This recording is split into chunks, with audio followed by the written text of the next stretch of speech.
काय झालं, संकटांना कंटाळलास म्हणून हरल्यासारखं वाटतंय? हे सगळं कधी संपणार हेच सुरू आहे ना डोक्यात.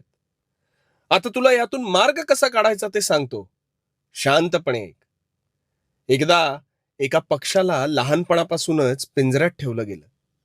रोज त्याला छान खायला देखील घातलं. पक्षी खुश होता. कालांतराने जसा पक्षी मोठा झाला, तसे पिंजऱ्याचा दरवाजा उघडून त्याला सोडून देण्याचा प्रयत्न देखील करण्यात आला.